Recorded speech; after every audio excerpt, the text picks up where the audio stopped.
We like to know if they want one, and then we'll say, all right, you definitely want one, we'll write you one. And if you don't like that one, we'll write you another.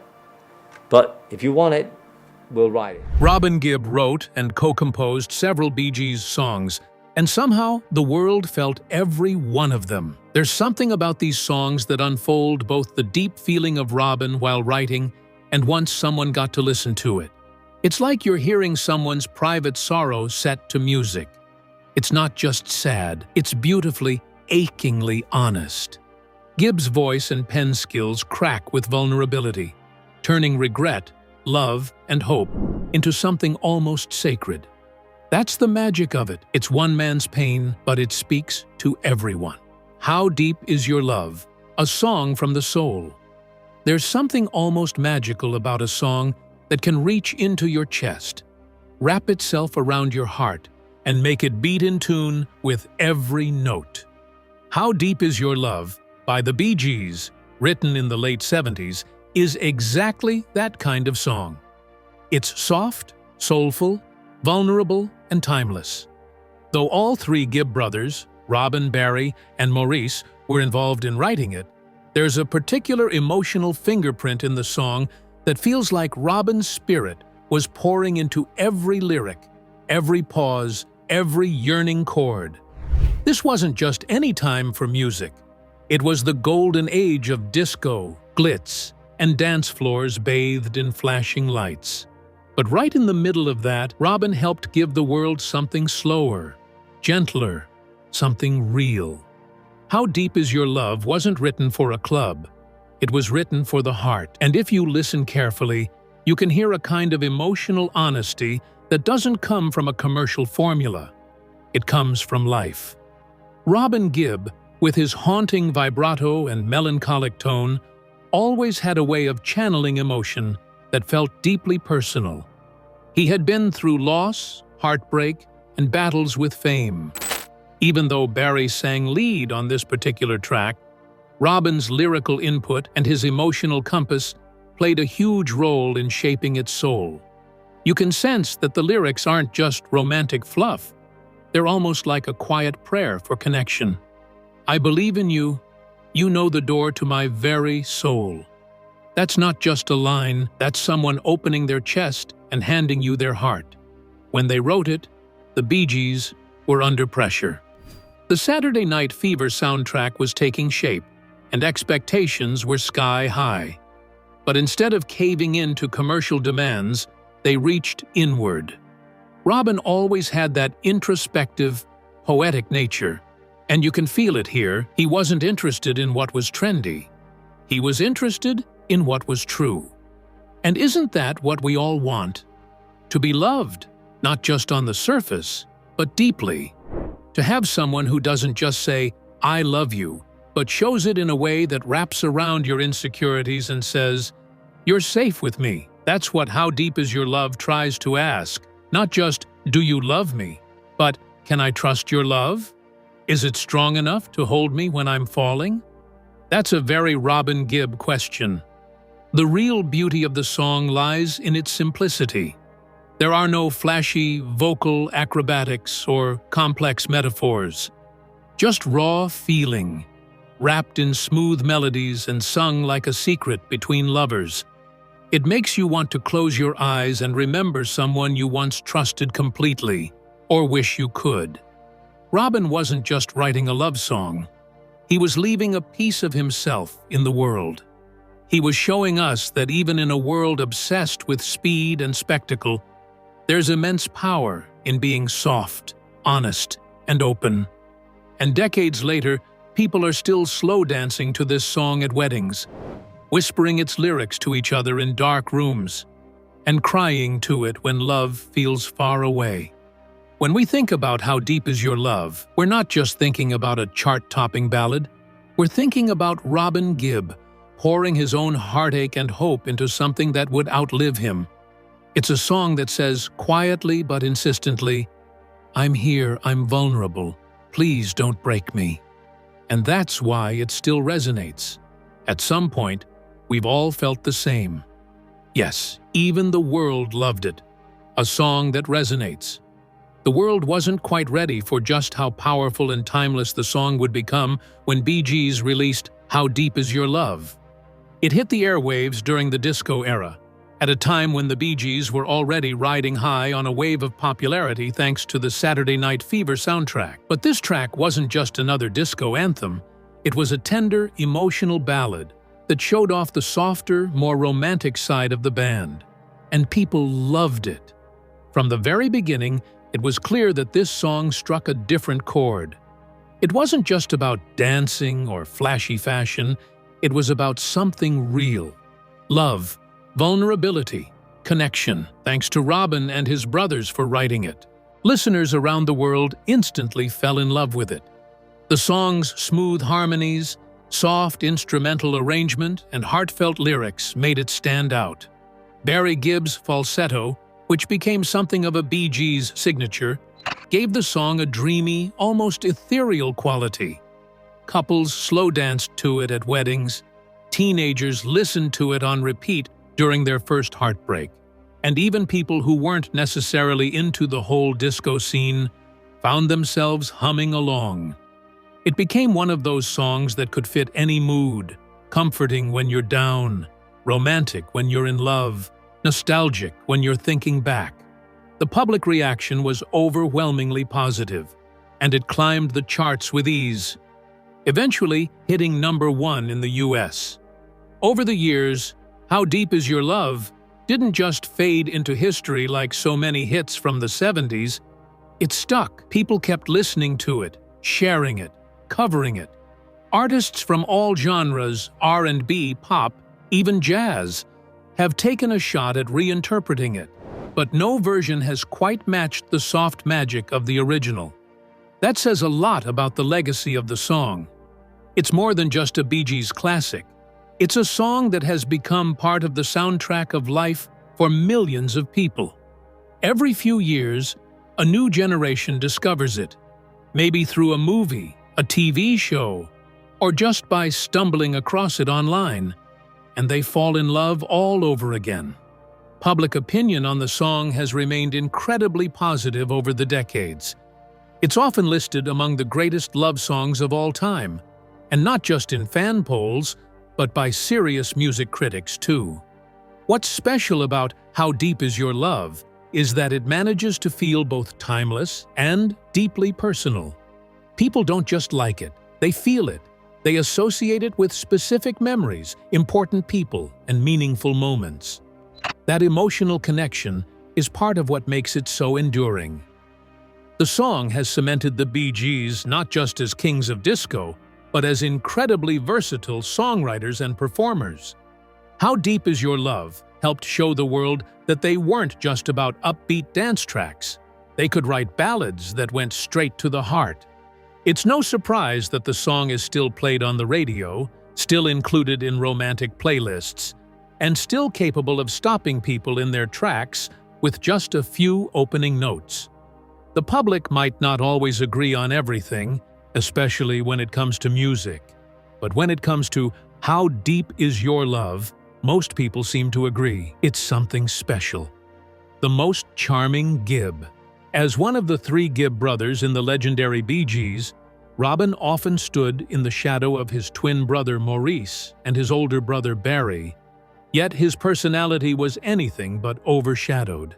He had this distinctive voice, clear, emotive, and haunting, that could melt your heart or send chills down your spine. But beyond his voice, what really made Robin unique was his complex, almost enigmatic personality. He was often described as sensitive and deeply emotional, which came through in his music and the way he interacted with those around him. If you dug a little deeper, you'd find that Robin wasn't just a pop star with a golden falsetto. He was a thinker, a guy who felt things deeply and expressed those feelings in a way that connected with millions. People who knew him often mentioned his dry wit and a kind of stubborn streak, which made him fiercely loyal, but also sometimes difficult to get close to. There's something beautiful about that mix, someone who's both tender and tough, who's introspective, but also sharp as a tack. Robin's personality wasn't loud or flashy, but it was magnetic in its quiet intensity. What makes Robin stand out from the rest of the Gibbs? One thing that also set Robin apart was his role in the Bee Gees' dynamic. While Barry often took the lead with songwriting, and Maurice was the multi-instrumentalist glue, Robin's voice and presence brought a unique emotional texture to their songs. Tracks like I Started a Joke or Massachusetts carry that unmistakable Robin vibe. Wistful, a little melancholic, and profoundly sincere. He had a way of making you feel the song wasn't just entertainment, but a real piece of his soul. That emotional honesty was rare, especially in the pop world of the 60s and 70s, where style often overshadowed substance.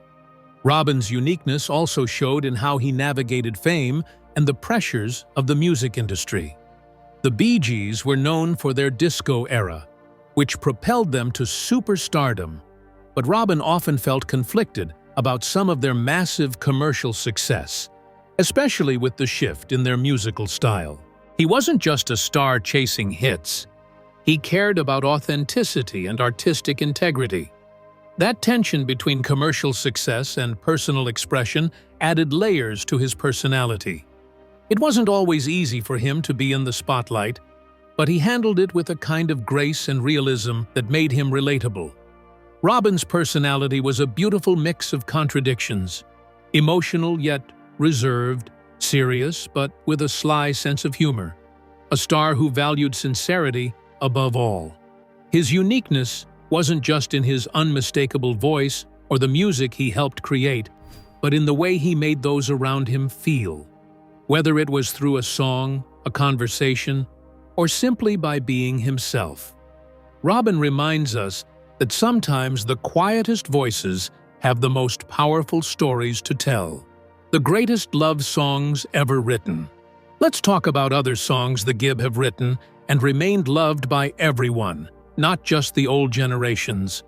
When you hear the opening notes of To Love Somebody, there's a certain ache in the melody that instantly pulls you in. Written by Barry and Robin Gibb of the Bee Gees, this soul ballad wasn't just another pop track from the late 60s. It was a deeply emotional expression of longing and love meant for someone with a voice as powerful as Otis Redding. In fact, the song was originally written for Redding, though he sadly passed away before ever getting the chance to record it. But even in its original form, sung by Barry Gibb with that quivering vulnerability in his voice, the song captured something universal: the pain of loving someone who doesn't or can't love you back.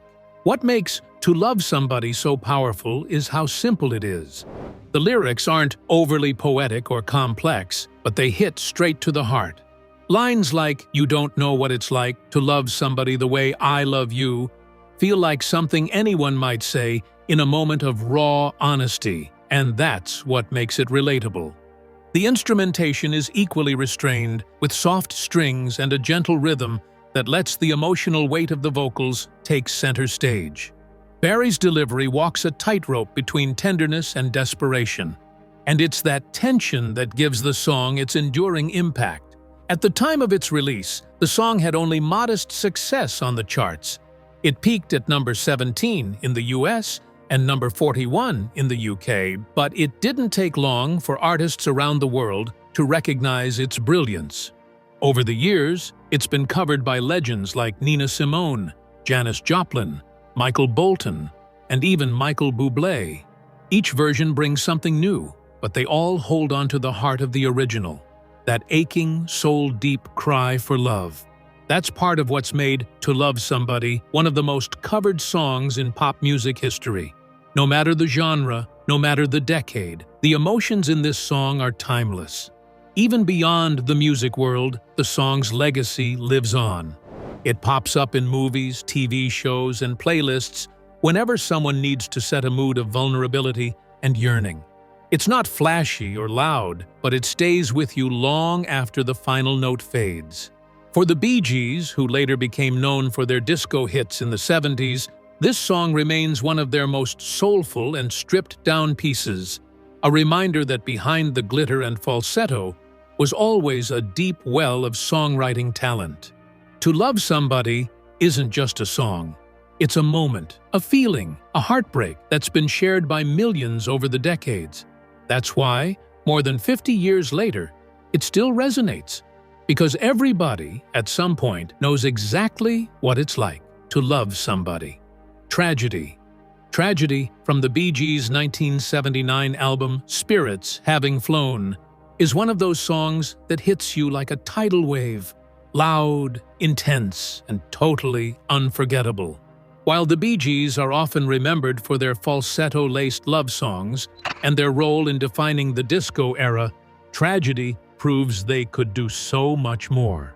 It's a song bursting with drama and theatrical flair, blending rock energy with disco rhythm in a way that very few artists could pull off. From the very first second, with that ominous synth explosion, you know you're in for something big, and it delivers. One of the reasons Tragedy stands out is its sheer emotional weight. It's not a subtle song, it's all about heartbreak and devastation, but it's done with such flair and intensity that it feels almost operatic. Barry Gibb's vocal performance is explosive, stretching his falsetto to the absolute limit as he belts out lyrics filled with desperation and pain. There's this almost apocalyptic urgency in the production. The crashing drums, the dramatic strings, the wailing guitars, that turns a typical love-gone-wrong story into something that feels like the end of the world. What really makes Tragedy so great, though, is how it showcases the Gibb brothers' range as songwriters. It's easy to pigeonhole them as disco kings, but this track proves they had a deep well of musical ideas and could write songs that didn't just make you dance, they made you feel. There's a boldness to Tragedy, a willingness to be over the top and emotional and theatrical that gives it lasting power. It doesn't sound like it's trying to be cool or understated. It's a full-throttle performance, and that's what makes it stick. The song's commercial success is just the cherry on top. Hitting numbers in both the US and UK, Tragedy wasn't just an experimental turn, it was a hit. It helped cement the Bee Gees' dominance at the end of the 70s, showing they could still surprise audiences and break out of the boxes people tried to put them in. It's not just a great disco song, it's a great pop song, period, and one that continues to resonate decades later thanks to its high drama and killer hooks. Who would forget about the next song? It might be your parents' favorite, but admit it, the words are classic and relatable. I Started a Joke. I Started a Joke by the Bee Gees, released in 1968, stands out as one of their most emotional and haunting tracks. It's the kind of song that sticks with you, not just because of its melody, but because of the deep, aching sadness it carries. People often connect with it on a personal level, even if they can't quite explain why. The lyrics tell the story of someone who feels like they've caused a chain of events that went terribly wrong. It's all about regret, isolation, and the kind of guilt that eats away at you. That sense of being misunderstood, of doing something small that turns into something tragic, it hits home for a lot of people. One of the biggest reasons the song feels so emotional is Robin Gibb's voice. His vocal delivery is raw and vulnerable, almost like he's confessing something painful. There's this quiet intensity in the way he sings that makes the sadness feel even more real. He doesn't belt it out or try to impress. It's more like he's letting you in on something deeply personal. That honesty is what really draws people in. Musically, the song is pretty simple, but that's actually part of what makes it so powerful. The stripped-down arrangement lets the emotion shine through without distraction. The melody itself is soft and melancholic, and it wraps around you in a way that feels both comforting and heartbreaking. It's the kind of tune that lingers in your mind long after it ends. People have loved I Started a Joke for decades because it feels human. Everyone knows what it's like to feel regret or to think back on something they wish they could change. The song captures that feeling in such a clear and honest way. Plus, it has that timeless quality. It's not tied to any specific era, even though it came out in the late 60s. Whether you're going through something tough or just in a reflective mood, it's the kind of song that makes you stop and really feel something. That's probably why it still resonates so strongly with listeners today. Who would not relate to a Bee Gees song, right? Thanks for watching. Don't forget to subscribe to the channel for more.